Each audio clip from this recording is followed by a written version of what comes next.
Welcome back to Proxy, everybody, and today we're going to be talking about Craftworld Eldar Shadow Spectres in 10th edition, and man, did these guys get freaking awesome.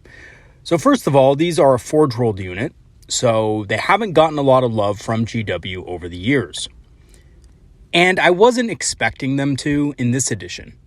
To be real, I was expecting them to be pretty shit, actually. But I was wrong. Pleasantly so, because these are actually one of the best aspect warriors in the entire index. And this is very cool because this is actually a unit I suspected would go to Legends soon. And the fact that they have rules now in the index means that that is not going to be the case. So Shadow Spectre players rejoice. Let us go ahead and dive right into it. But first, a quick overview of what we're going to be looking at today. We're going to be looking at the stats, weapons, and special rules of the Shadow Spectres, their strengths and weaknesses, their combos and synergies, which they have a lot of, and the role of Shadow Spectres in an Eldar army and how to make the most out of them. So first, let's take a look at their stat line. They have a pretty fast movement at 12 inches. They have a 3+ save and a 5+ invul. So just looking at their basic stat line, they're a little tougher than a lot of aspect warriors with that 3+ save. And they are very fast with movement 12. They're still fragile, of course, and you don't want them in direct fire. As for their ranged weapons, they have the Prism Rifle. The Prism Rifle has 2 different shots. The Disperse shot has D6 attack, strength 4, AP -1, D1 damage, and blast. It's essentially a, plasma shot from the Eldar missile launcher. This makes it great at clearing hordes, especially when firing at big units of 20. A lot of players that play Gene Stealer Cult or Orcs and things like that like to take big blobs, Imperial Guardsmen as well. So having Blast really makes them strong against those units. The Focus Shot has 1 attack at strength 6, AP -2, and damage 3, making it an excellent heavy infantry hunter. Terminators have to beware and respect this unit because they do damage 3, and every shot is going to take them to their invul save. So they do have to look out for that. This unit is also pretty good at just killing regular Space Marines. You can put a Space Marine down to a 5+ save with this thing, of course, and with things like Plunging Fire, you can make the save even worse. So they are very efficient at trading with both light infantry and heavy infantry. As for their melee, they do have a close combat weapon to end their own lives should they be engaged in close combat because they are not going to do any damage on their own. 2 attacks at weapon skill 3+, strength 3, AP 0, damage 1. They're really only going to be effective against the lightest of infantry, and even then, it's still a pretty bad chance. As for their special abilities, they have Deep Strike and the Stealth rules, stealth being great at keeping them hard to hit with indirect fire. There's a lot of weapons out there with indirect fire that ignore the hit penalty, so having an additional hit penalty on top of that is really good. And a lot of those indirect fire weapons will only be a +1 to hit or something like that. They won't have rules that say they ignore all modifiers to hit. Some will, but a lot won't. So having a natural stealth is really cool. And it can get them some extra durability against stuff that does have direct line of sight to them that maybe doesn't have the best firepower. Fast, small units that can get behind ruins and stuff like that that will be targeting your weaker, more fragile units, they'll be at -1 to hit, which is pretty good. Now, the best thing about these guys, though, is that they can move 6 inches after shooting. So they basically have a built-in battle focus that is 6 inches. This is great for staying alive and providing consistent damage throughout the game. And it's a 6-inch move that counts, obviously, as a normal move. And because these guys also have fly and infantry, that means they can move through ruins very easily without impeding themselves. And of course, there's nothing stopping you from using a Phantasm or Fire and Fade in addition to this if you need to get somewhere quickly.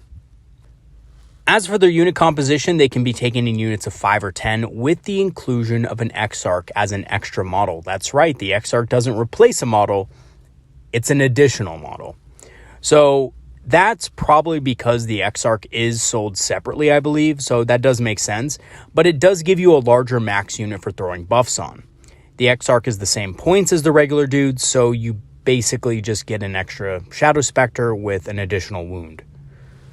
Other than that, he's exactly the same, but this does mean you will get a bigger unit to throw buffs on, like Guide. For a unit of 5, they come in at 80 points, which is an absolute steal. You would think a unit that does this much damage would be more expensive. And the good news is GW usually doesn't mess with Forge World points too much, so I think these guys are going to be at a safe level for some time to come. Hopefully, they stay at 80 points. The Exarch is an additional 20 points. Now, that is a little bit more expensive than the rest of the unit, but it's not so much more expensive that it makes him not worth taking in bigger units. Again, if you need an extra model in your unit for whatever reason, for damage purposes and damage calculations and things like that, you can always add him in as an extra model. So that is useful, and that is something that unfortunately most Aspect Warriors don't have the option to have anymore. As far as our keywords go, they have the fly and infantry keywords, which means they can move through ruins with ease. And since the vast majority of your terrain should be obscuring terrain, which is ruins and buildings and stuff like that, this makes it a lot easier for them to move around the battlefield. As far as their strengths and weaknesses go, their strengths are they're fast moving with fly. They also have the infantry keyword, so they don't have to worry about not being able to move through ruins. They have versatile shooting that's effective against light or heavy infantry, and it's powerful shooting. It's not weak shooting, so a lot of mixed role units will have weaker shooting to compensate for that mixed role. Shadow Spectres do not. They have a strong light infantry profile and a strong heavy infantry profile, so they're very effective against both targets. They can move 6 inches after shooting and are resilient to indirect fire because of their natural -1 to hit. You could also give them things like Fortune, of course, to make them even tougher against those types of weapons. Not that it would save you against anything super serious, like if your opponent is, running 3 Desolator units with all the buffs and stuff like that. Yeah, your Shadow Spectres are going to die if those Desolators are not dealt with. But, against the lighter indirect fire, they're pretty resilient to it. 3+ save means they're getting a 2+, basically because of cover, and they're at -1 to hit. So a lot of indirect fire weapons that don't ignore those modifiers will be ineffective against them. As far as their weaknesses, they are fragile like all elf units. Strong indirect fire will still destroy them. Things like Desolators and stuff will just absolutely wreck them. And that's really it. I can't really see too many weaknesses. Obviously, they're not good in close combat, but they have the tools to get out of close combat if they need to with their high speed and the fly special rule. Or keyword, I should say. But yeah, so melee's not really that big of a deal. Of course, if they get caught out, like all elf units, they will go down very quickly. But that's really it. They don't have a lot of inherent weaknesses. They don't really have to deal with Overwatch too much because they're a ranged unit that has really solid range at 24 inches or 18 if you want the, disperse shot. They're fast. They can get up to the top of buildings or ruins, so line of sight issues are not typically a problem, and against the targets that they want to kill, they have the speed to get around things to get line of sight if they need to. So, yeah, overall, not a lot of weaknesses, which is why they're one of the best Aspect Warriors in the entire index. So these guys also have a lot of combos and synergies, which again makes them a very effective unit in the Eldar index. So Plunging Fire gives them an additional -1 AP.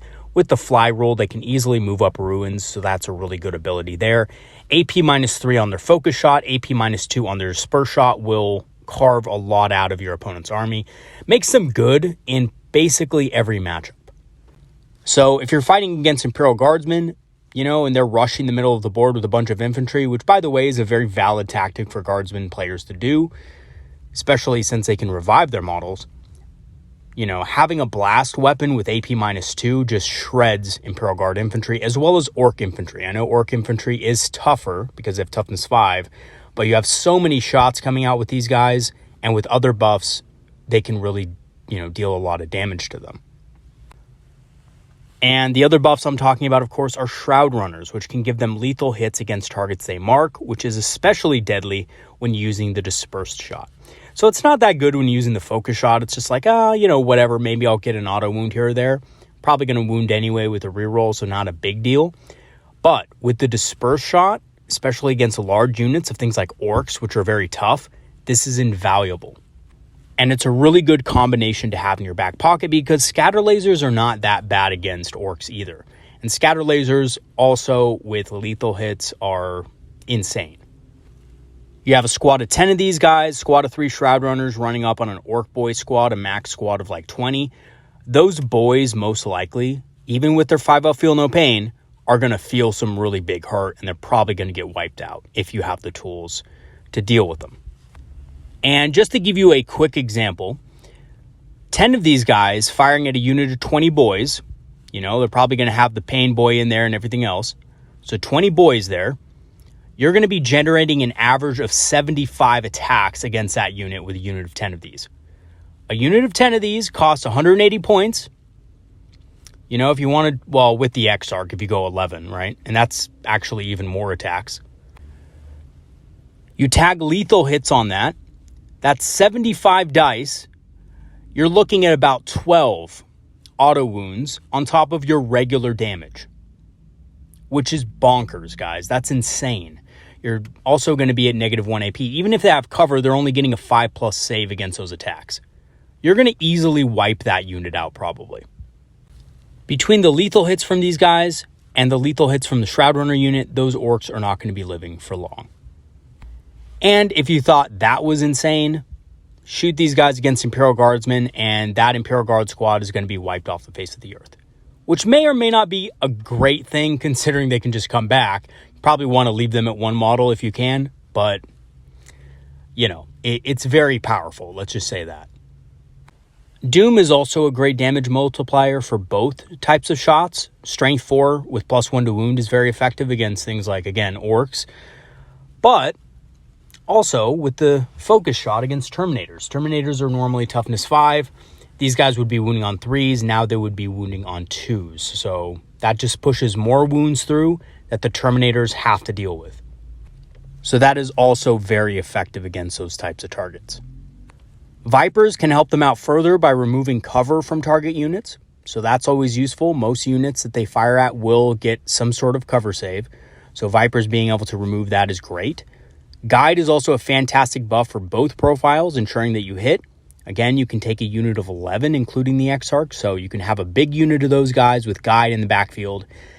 They can move up to the mid-board in the late game, control the board space around them. They have good overwatch. Against Horde units, again, 75 attacks going through at, a unit of charging orcs, even hitting on 6s with Guide is going to be very effective at deterring, those types of units from coming through. It's not going to be as good, but it's going to be enough firepower to kill several of them.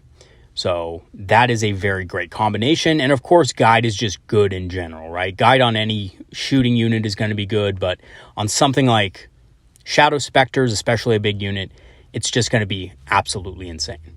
And maybe overkill in certain situations, which is why you should consider split firing if you can.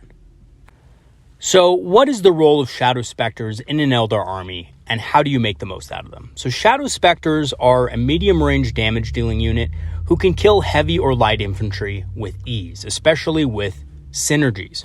Shroud Runners, of course, Doom, Guide, things like that. And it's important to note here that the reason these guys are standing out to you in the index is because this is one of the aspects in the index that is solely damage-based. So they're kind of like Dark Reapers, right? They're solely damage-based. Their profiles are all about their damage for their cost, and that's what they're about. They have a shorter range than Dark Reapers, but are much more deadly when they are in that range. So, Strength 4 AP -1, D6 attacks with Blast is going to be better than, their regular Star Swarm missiles against light infantry targets.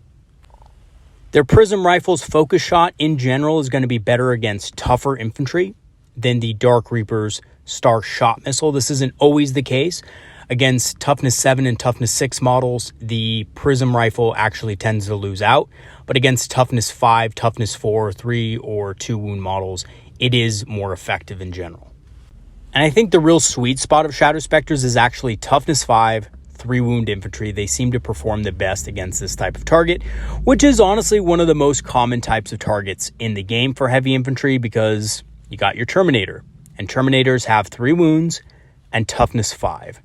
So the only thing outside of that I can think of is the Storm Shield gives them an extra wound. So that might throw things off a little bit, but not by much. You will overkill some of them, but it's still going to wound on 3s, and you're still going to be basically doing 3 wounds with each shot. The prism rifle isn't bad as well at dealing with light stuff, so things like Vipers or support weapons, if they can get line of sight on those units, they can kill them very quickly, just because strength 6 is good against toughness 5, toughness 6 targets, and 3 damage is good enough to where, those types of models anyway, Vipers only have like 6 wounds, so if you can get a few wounds in, you can kill those very small and fragile units. The best part about these guys, though, isn't actually their front-loaded damage, it's their ability, because right after they shoot, right after they deal and unload all that damage onto the enemy, they can simply duck back behind obscuring terrain like nothing ever happened and give a big middle finger to your opponent's army. And unless they have something that shoots out of line of sight, or a fast-moving combat unit that can close and get these guys into close combat very quickly, your opponent is going to be out of luck and going to have a very hard time dealing with this unit. So another thing you should watch out for with this unit is not only indirect fire, heavy indirect fire, because they are a little bit resilient to it, but you should watch out for fast-moving, close combat units. Units like Orc speed bikes are very effective. Dark Eldar Reavers. Some custode units, I know those biker custodes are very fast. Watch out for those. Those are the units you should prioritize first. Make sure they're dead so that you can't be closed in with quickly. That way you can move, shoot, and move with these guys to your heart's content. Also, look out for other opportunities. These guys are very fast. Fire and Fade works extremely well with them, so in the late game, if you need these guys to move on to an objective, your opponent doesn't have much in the way to stop them, you can easily move forward, advance, and then Fire and Fade onto an objective, securing that for your army. So, in conclusion, Shadow Spectres are an excellent damage-dealing unit with built-in survivability in the form of stealth and a 6-inch normal move after shooting. And it doesn't stop you from also using Phantasm or Fire and Fade as well. They are one of the best aspect warriors in the Index due to their versatile and powerful weapons and movement ability. And again, I can't state this enough. Their weapons are good on their own. They don't really need synergies, but with synergies and buffs, they become absolutely insane. You stick lethal hits on these guys from the Shroud Runners, and these guys are mowing down light infantry. You stick Doom on these guys, and they're doing much better against Terminator equivalents that are toughness 5 or even toughness 6. You can use the Vipers and things like that to strip away cover, and there's just a bunch of things that complement these guys as well. If you need to keep a big unit of these guys safe from charges and things like that, of course, other elements in your army can support as well. Night Spinners are good at slowing enemy units down. Rangers can provide a speed bump and also just, hamper your opponent's ability to move across the board easily from the start of the game. So they fit really well into an Eldar army and are only 80 points for 5 of them and can max out at 11 models for 180 points. Of course, you have to include the Exarch. Now, I think I incorrectly stated that the Exarch was actually the same cost as these guys. He is actually a tiny bit more expensive, but he does allow you to get a bigger unit of them. So there is that. You also do not have to include an Exarch in your unit if you do not want to. Although if you do have the Forge World Exarch model, he does look really awesome. So definitely use him if you have him because he's cool. All right, everybody, that is going to be it for today's video. Thanks for watching. Shadow Spectres are awesome. Thank you to all my patrons and supporters who have supported the channel over the last months. Your help has been greatly appreciated in making the channel better. I'll leave my Patreon and PayPal links in the description for you guys to go ahead and look at that if you want to join and support the channel. Patreon does have a free trial, so if you just want access to the Discord community and that's it, you can join up for a free trial. You do have to do the free trial. I can't just put the link in the description or something like that because then we would get a bunch of bots and trolls and other people, just joining whenever. So you do have to do the free trial, but once you have that free trial, you will get permanent access to that Discord community. Or if you feel so inclined and want to continue your Patreon membership, I would greatly appreciate it. It will help the channel grow and become better. All right, everybody, that is going to be it for today. Peace out, you guys. Have some great games this weekend, and I'll see you in the next video. Peace out.